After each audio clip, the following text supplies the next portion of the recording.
ஒருத்தர் மனைவி தொந்தரவு தாங்க முடியல. சரி, ஒரு பழமொழி உண்டு. பெண்ணுனா எல்லாரும் பெண்ணு இல்ல, பெண்ணுலன்னு சில ஜாதிகள் இருக்கு, குணங்கள் இருக்குல்ல. அத்தினி பத்தினி சித்தினி அந்த மாதிரி 4. ஆமா. இப்ப தனி வழி நடக்காது. சரி. நல்லவர் வார்த்தையை தள்ளி விடாதே, மனைவி இடத்துல ரகசியம் சொல்லாதே அப்படின்னு 3 இருக்கு. சரி. இப்ப ஒருத்தருக்கு ஒரு விஷயம் தெரிஞ்சு போச்சு. பொண்டாடிக்கிட்ட எப்படி சொல்றது? இவ சொன்னா காலையில தினத்தந்தி பத்திரிகையில போட்டுருவாளே அப்படின்னு யோசிச்சுக்கிட்டு சொல்லுவோமா வேண்டாமா சொல்லுவோமா வேண்டாமான்னு ஒரு வாரமா கிடக்குறேன். தூக்கம் வரல. தூங்கும் போது ரொம்ப சங்கடமா இருக்கு. சரி, என்ன சொல்லட்டா தங்க சொல்லக்கூடாதுன்னு சொல்லியிருக்காங்களே ரகசியத்தை, சப்ப ஒன்று செய்வோம். அப்போ யோசிக்கிறேன், நம்ம உண்மையை சொல்றதா வேண்டாமா? ஒரு முடிவு எடுத்துட்டேன், ஒரு பொய் சொல்லுவோம், இவ என்ன பண்றான்னு பார்ப்போம்னு ஒரு பரீட்சை வைக்கிறேன். நான் ஒரு ரகசியம் சொல்றேன், நீ யார்ட்டையும் சொல்லிடாத. நான் சொல்லுவேனா உங்களுக்கு தெரியாம? ஆத்தாடி நீங்க சொன்ன பேச்ச நான் இன்னைக்கு தட்டி இருக்கிறேன். ஆமா, நீ சொன்னீங்கன்னா என்ன ஆகும் தெரியுமா? நம்ம 2 பேர் தலையும் போயிடும். ஆத்தாடி அப்படின்னா நான் சொல்ல மாட்டேன், கவலைப்படாதீங்க. நம்ம நாட்டை ஆளுறாருல மன்னர், ஆமா அவரு கர்ப்பமா இருக்கிறாருன்னு நானா. அது சரி. என்னது மன்னரு கர்ப்பமா இருக்காரா? ஆமாடி சொல்லிவிடாத, சொன்னீங்கன்னா நம்ம 2 பேர் தலையும் போயிருமுன்னு சொல்லிட்டு தூங்கியாச்சு. சரி. அவளுக்கு தூக்கம் வரல.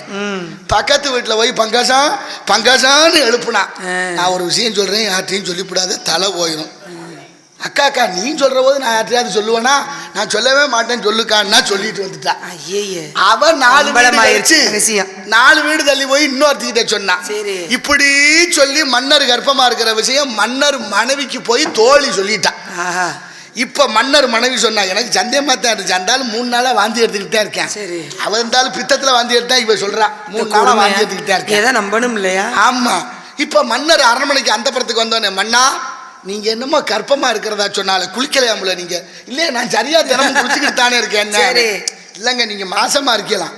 மாசமா நான் இருக்கேனா? எவன் சொன்னேன் உனக்கு? என் தோழி வந்து சொன்னா. கூப்பிட அவளை. தோழியை கூப்பிட்டு கேட்டா, நான் சொல்லலையா, எனக்கு இன்னாரு சொன்னாங்க. இப்படி எல்லாரையும் கூப்பிட்டு கடைசியா எவன் ரகசியம் சொன்னானா அவன் கொண்டாடிக்கு போயிருச்சு. சரி. எல்லாரையும் பொழுது விடிய 4 மணிக்குள்ள கொண்டாந்து அரண்மனையில வச்சாச்சு. உனக்கு யாருமா சொன்னா? என் வீட்டுக்காரர் தான் ராத்திரி 11 மணிக்கு சொன்னாரு, கூப்பிடு அவனை. ஏண்டா நான் மாசமா இருக்கேன்னு நீ சொன்னியாமுல?